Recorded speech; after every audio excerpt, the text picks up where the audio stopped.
So I had just finished up my wrestling career at Lehigh University, and I had a business, and it was more of a seasonal business, and I was just getting started with that because nationals in wrestling ends usually in March, and I competed in that, and I was kind of starting to ramp up this summer business that I had, and I was out putting out flyers for that business, and I got a call from one of my really good friends, Dan Hyman, who's my teammate, and he said, "Do you want to go to Brazil?"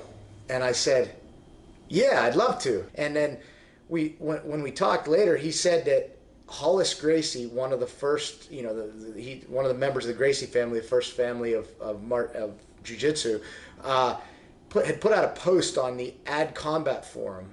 I come up with this crazy idea to put ad on a martial arts forum, or like the Ad Combat forum, that I need like wrestlers to help me out, to help me teach my wrestling. Because my father, he was considered like a innovator in jiu-jitsu because he trained multiple martial arts, he trained in judo, he trained in wrestling, sambo, he competed in all those things.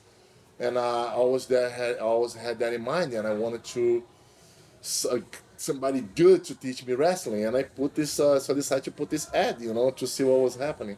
We applied, and Hollis picked us, which to this day I still feel like it's really lucky, and I'm still not really sure why. A few guys responding, guys from all over the world, Pakistan, a couple. I think at the time it was Mark Schultz who replied. He replied to me. He said maybe he wanted to come, and I didn't know who Mark Schultz was then.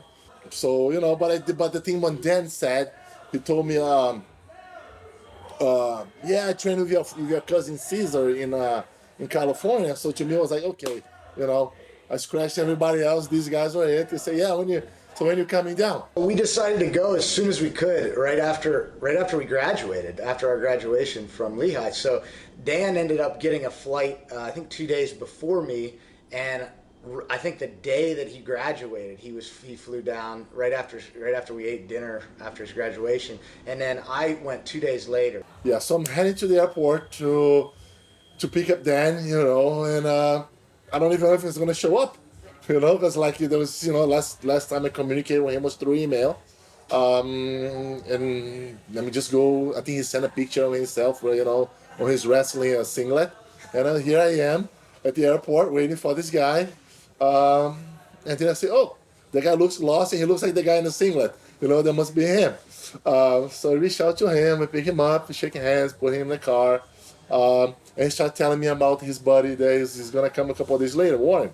And so they were already there waiting for me, or at least I hope they were waiting for me. I didn't know what to expect because it was, like I said, a new city that I'd never heard of. I'd never been to Brazil. And one day I go to the small airport in Cuiabá to pick up this crazy gringo. I was just hoping these people were going to pick me up and we were going to stay with them for quite a while. That was the expectation, but I really didn't know what to expect at that point. Warren gets in, straight to the mats. Also, he started to train jiu-jitsu as well.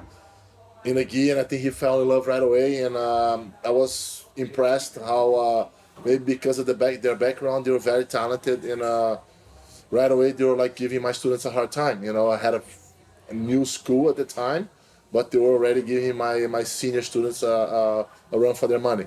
This was a different world. It was a real jiu-jitsu school where there was everybody training in gis. One of the people that was there was Hollis's brother, Gregor, and he was I think he was 15 at the time, and 14 or 15, but he was the best guy on the mats, we thought, other than Hollis. Gregor at the time, despite the fact he was only 15, 16, he was my best student, because he was the most seasoned student that I had, with only 15, 16. He was born doing it. When we were training with Gregor, we had some really good battles. Some of them I still remember. I remember, and I think he was smaller than me too at the time. But I remember him catching me in an arm bar, and how impressed I was, like basically a kid could armbar me, and also like after going hard too. It wasn't like he just started in a certain position or something.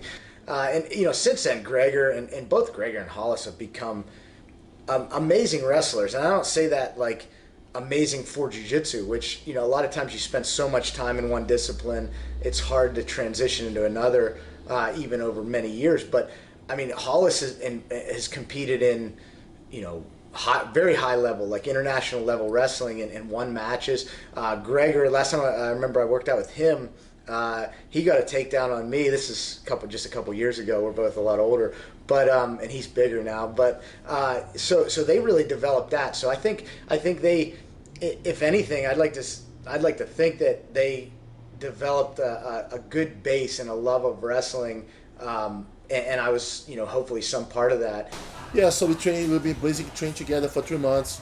We spent something, we went to Rio as well. I showed them like a bigger jiu-jitsu scene. He took us around some in Rio also. That's where I met Rolles Gracie, one of Hollis's teachers, and we got to train with him. He put me out slightly with a triangle when we were because I got my head stuck and wasn't quick enough on the tap, as I didn't know what was going on as much back then. Hollis's mom would drive us all and drop us off at places like downtown in Cuiabá and Rio she was there in Rio also so we could go to the crazy parties that were going on for the World Cup. And we did some hikes. We did a whitewater rafting trip that was amazing in the wilds of Brazil. We just really, he was just a great host. But we lived with him and his family at the time, and really became good friends and lived the jiu-jitsu lifestyle. That was the epitome of the jiu-jitsu lifestyle at that time, and we got the best host for that in Hollis.